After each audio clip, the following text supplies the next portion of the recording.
안녕하세요. 건강을 읽어드려요입니다. 오늘은 우리가 잘 알고 있는 간헐적 단식에 관련한 책을 가지고 왔습니다. 먹고 단식하고 먹어라. 브래드 필론 지음, 박종윤 옮김, 고수민 감수. 간헐적 단식의 필요성. 간헐적 단식으로 우린 맛있는 음식을 즐기면서도 단식이 건강에 주는 혜택을 누릴 수 있다.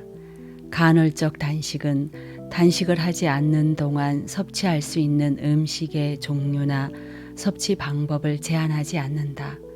무엇보다 좋은 점은 단식이 건강에 주는 이점들 대부분이 단식 시작 24시간 이내에 나타난다는 사실이다. 간헐적 단식은 왜 좋은가? 단식에 관해 검색 가능한 문헌을 전부 검토한 결과 나는 단기 단식이 건강에 주는 이점이 매우 많다는 사실을 발견하고 놀랐다. 1990년대 후반에 지중해식 다이어트가 큰 인기를 끌었던 적이 있다. 이 식단은 그리스의 크레타 섬에서 실시된 연구에 바탕을 두었다. 이 연구에 따르면 지중해 지역 식단이 북미식 식단보다 우수한 것으로 드러났다. 일반적으로도 크레타 섬 주민이 북미 거주인보다 건강하다. 심혈관계 질환이나 심장병 발병률도 더 낮다. 연구진은 크레타 섬 주민들이 이처럼 건강한 이유는 통곡물, 과일, 채소, 올리브유를 날마다 다량 섭취하기 때문이라고 주장했다. 이 이론은 상당히 설득력이 있었는데 이 음식들이 이미 건강한 음식으로 통하고 있었기 때문이다. 그런데 크레타 대학교 의과대학의 연구진이 이 이론을 검토한 결과 한 가지 중요한 요인이 빠졌음을 발견했다. 그리스 정교회에는 오랫동안 단식의 전통이 존재해 왔다는 점이었다.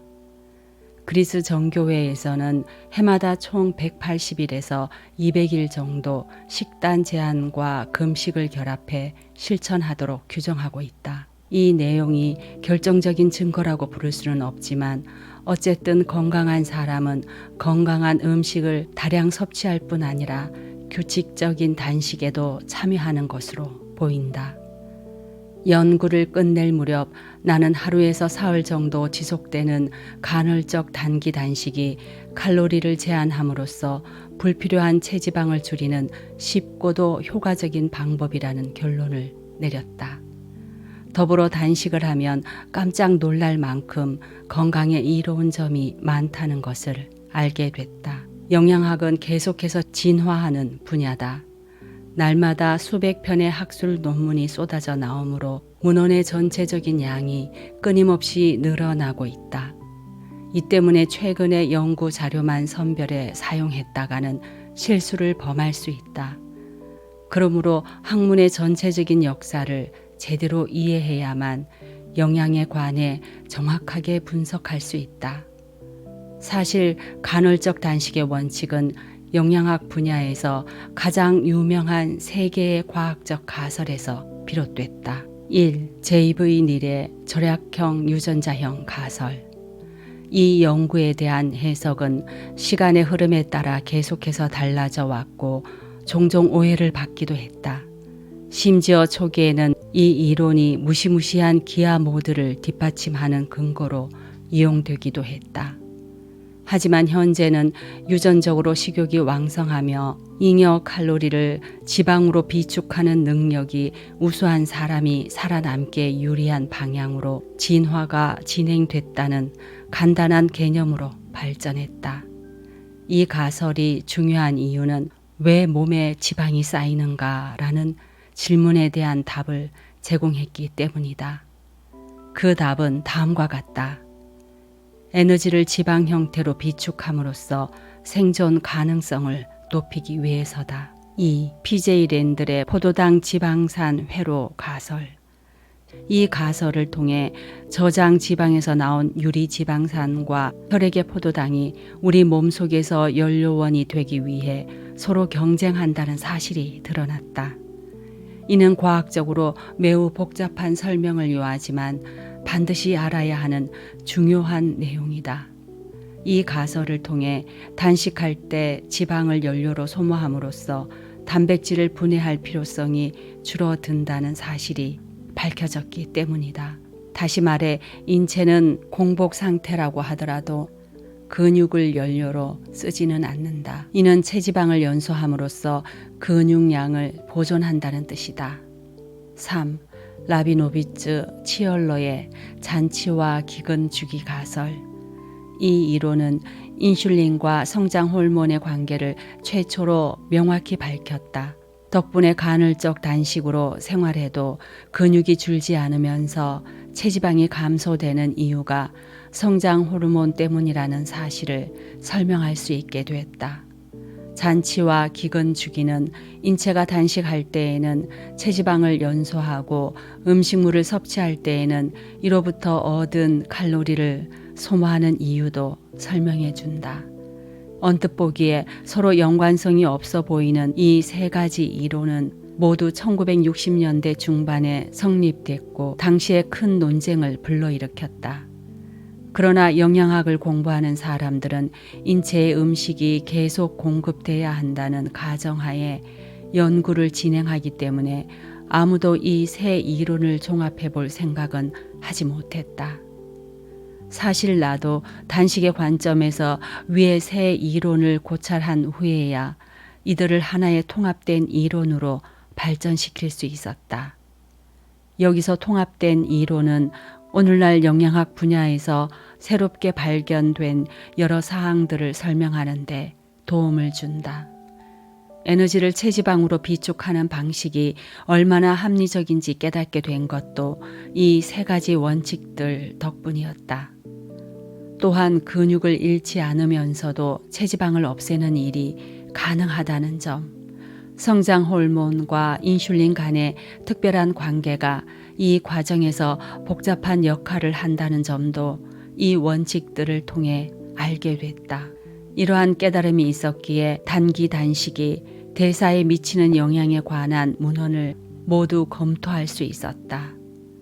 작업을 마칠 무렵 나는 방대한 양의 과학적 문헌을 바탕으로 간헐적 단기 단식이 다음과 같은 건강상의 이점을 제공한다는 결론을 내렸다. 체지방 및 체중 감소, 근골격량 유지, 혈당 수치 감소, 인슐린 수치 감소 및 인슐린 민감도 증가, 지방 분해 및 지방 산화 증가, UCP-3, mRNA 증가, 글루카곤 수치 증가, 성장 호르몬 수치 증가, 식사 관련 스트레스 감소, 만성 전신염증 감소, 세포 청소 증대. 목록이 꽤 길지만 내용에 대해서는 많은 이들이 동의하리라고 생각한다. 더욱 놀라운 것은 이 이점들 중 대부분이 단식 후 24시간 이내에 발견된다는 점이다. 이러한 특성을 모두 갖춘 알약을 만들 수만 있다면 한 해에 1억 달러는 쉽게 벌 수 있다. 어쩌면 노벨상을 탈지도 모른다. 이 이점들이 그만큼 대단하다는 뜻이다. 이제 단식에 관한 부정적인 얘기들이 전부 오류라는 것이 드러났고 위에서 말한 것처럼 단식의 장점이 많다는 사실도 밝혀졌다. 그렇다면 우리는 모두 단식을 해야 하는 것일까? 그에 대한 답을 찾기 위해 먼저 단식이 주는 건강상의 이점들을 좀 더 자세히 살펴보자. 운동은 건강을 위한 도구일 뿐이다. 운동 프로그램을 잘 계획해서 실천하면 지방을 제외한 체중을 적정 수준으로 유지하는 데 도움이 된다. 그러나 사실 이보다 전반적인 건강에 미치는 영향이 훨씬 더 중요하고 의미 있다. 단식이나 소식과 마찬가지로 근력 운동을 꾸준히 하면 다수의 만성염증 지표가 감소한다. 만성염증은 여러 질병을 유발하는 위험 요인이므로 규칙적인 운동은 항염요법으로서 권장된다. 운동이 염증 지표에 미치는 영향은 운동 강도, 단련 수준, 연령, 기존 질환의 중증도에 따라 달라진다. 하지만 거의 모든 형태의 운동이 어떤 식으로든 건강 증진에 도움이 된다.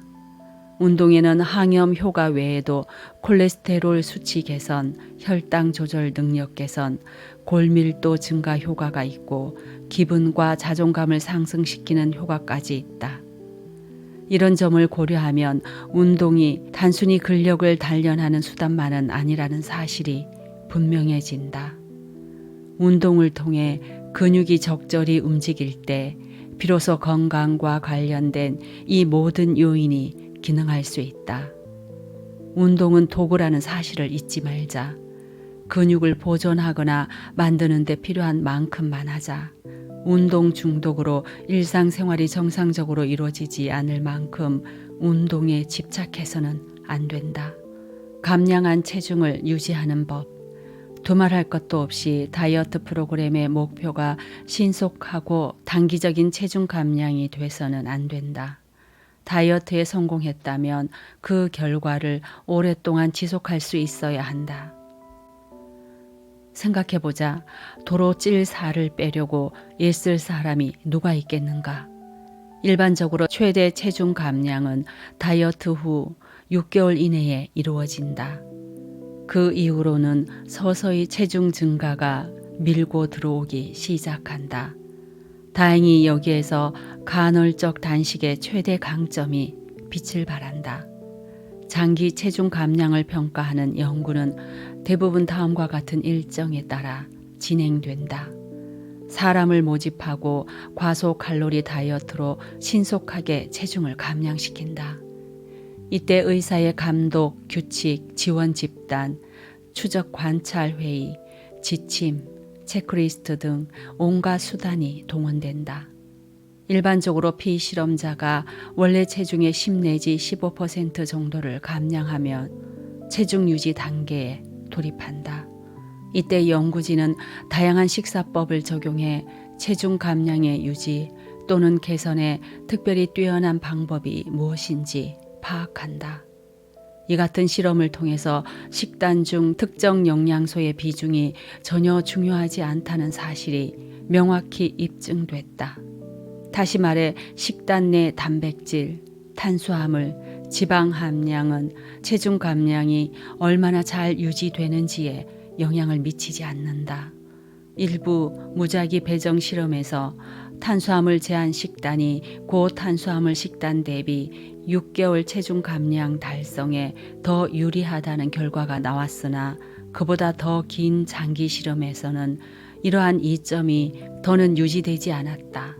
즉 1년 뒤에는 탄수화물이나 단백질을 많이 먹든 적게 먹든 상관없이 체중 감량을 유지하는 능력에 두드러지는 차이가 나타나지 않는다는 얘기다.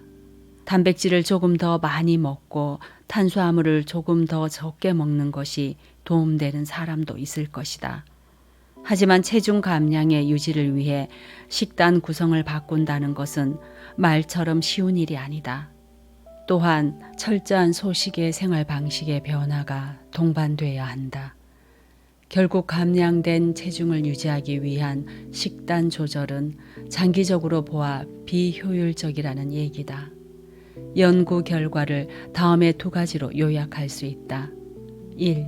체중을 유지하는 능력은 유연하게 식단을 제한할 수 있는 능력과 직접적인 관계가 있다. 2. 체중을 유지하는 능력은 다이어트 기간 중 지방을 제외한 체질량을 얼마나 잘 유지했는지와 직접적인 관계가 있다. 이번 문항을 읽자마자 퍼뜩 떠오르는 생각이 있을 것이다. 지방을 제외한 체중의 대사 부양 효과에 대한 과학적 설명이다. 지방을 제외한 체질량을 유지하는 게 체중 감량에 도움이 되는 이유에 대해서는 다른 설명도 있다. 이것도 과학적 설명 못지않게 일리가 있다. 사람은 신체에 생긴 변화에 대해 심리적, 사회적으로 보상받으려는 경향이 있다. 따라서 새로운 몸매를 유지하기 위해 더욱 적극적으로 식단을 제한하게 된다. 다시 말해 지방이 줄어들고 몸매가 다듬어지면 스스로 만족하기 때문에 몇 마디 칭찬만으로도 새롭게 가꾸어진 몸매를 유지하겠다는 의욕이 불끈 솟아오른다. 지방을 제외한 체질량을 유지하는 것이 빠진 체중을 유지하는 능력에 왜 도움이 되는지 그 이유가 무엇이건 간에 중요한 사실은 하나다. 장기간 칼로리를 제한할 수 있는 식사법을 실천함과 동시에 음식을 즐기면서 먹을 수 있다면, 심지어 체중을 감량하면서 지방을 제외한 체질량을 유지한다면 빠진 체중을 그대로 유지할 확률이 크게 높아진다. 이것이 간헐적 단식의 가장 큰 이점이다. 좋은 음식만 골라 먹고 나쁜 음식은 모두 피할 필요가 없다. 자신이 좋아하는 음식을 계속해서 먹을 수 있다. 단 적게 먹어야 한다. 또한 책임감을 가지고 먹을 음식을 골라야 한다. 유연성을 잃지 않으면 먹을 음식을 선택하는 데 있어 박탈감이나 지겨움을 느끼지 않고도 얼마든지 식단을 제한할 수 있다.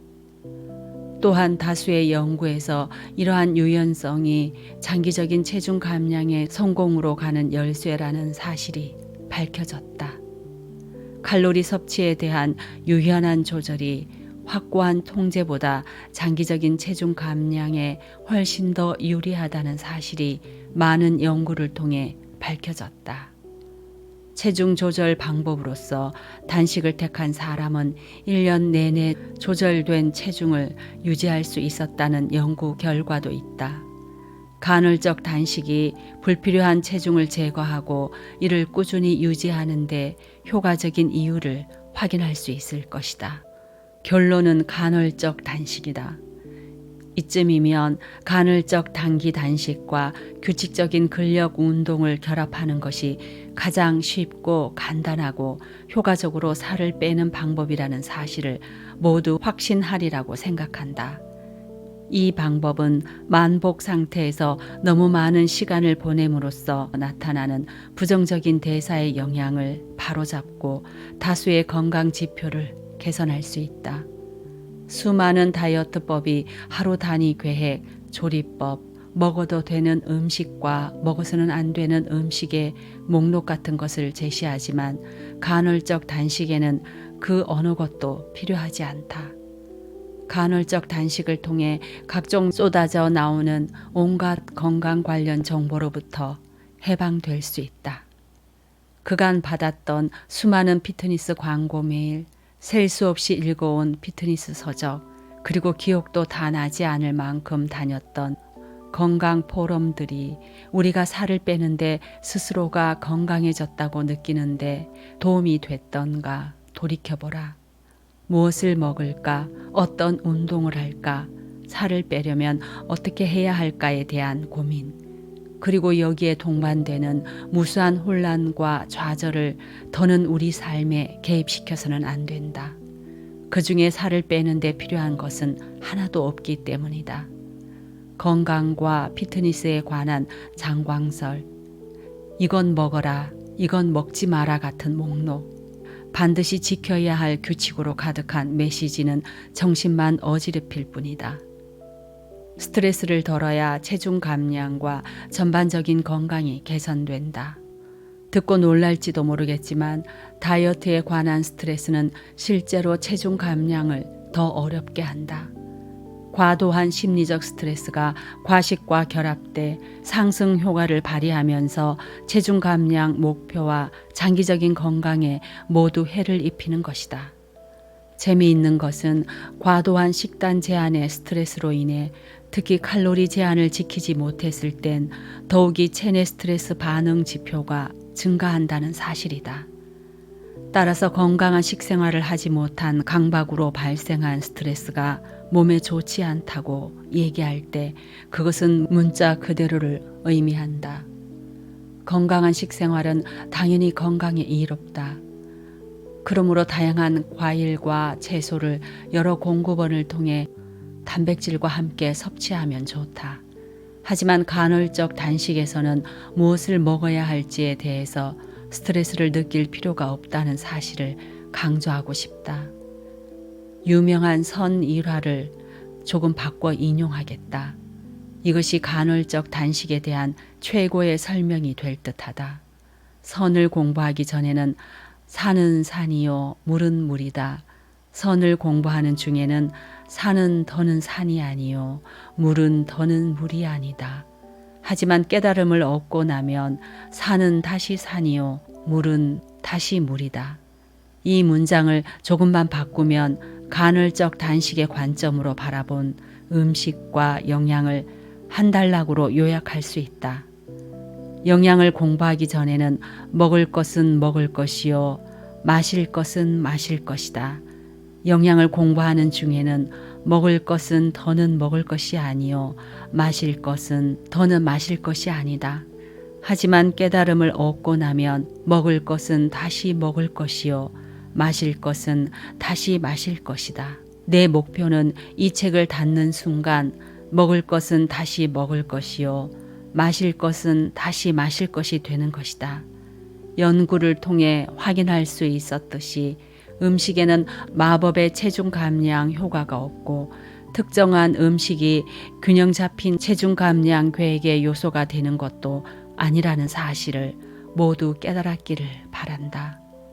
간헐적 단식을 통해 만복대사와 공복대사의 균형을 잡아주는 식생활을 스트레스 없이 간단히 실천함으로써 체중을 감량할 수 있다. 또한 단기 단식이 건강과 대사에 미치는 이로운 영향을 경험할 수 있다. 즉 체중 감량, 염증 감소 등을 비롯해 무엇을 먹을지를 놓고 고민하는 시간도 줄일 수 있다. 핵심은 간헐적 단식을 통해 살을 빼는 동시에 먹을거리와 더 건강한 관계를 맺을 수 있다는 것이다. 우리에게 먹을거리는 필요할 때 쓸 수 있는 연료이자 즐길 수 있는 것이다. 이 관점으로 보아야 자신이 먹는 음식을 즐기는 동시에 간헐적 단식을 즐겁게 실천할 수 있다. 이로써 가끔 먹기를 쉬는 것이 건강에 나쁘지 않을 뿐 아니라 오히려 어마어마하게 이롭다는 사실을 깨달을 수 있다. 적게 먹고 적게 고민하자. 많이 움직이고 많이 들어올리고 푹 자자. 건강을 위해 그보다 더 좋은 것은 없다. 오늘은 여기까지 읽겠습니다. 오늘도 함께 해주셔서 감사합니다. 다음 시간에 뵙겠습니다.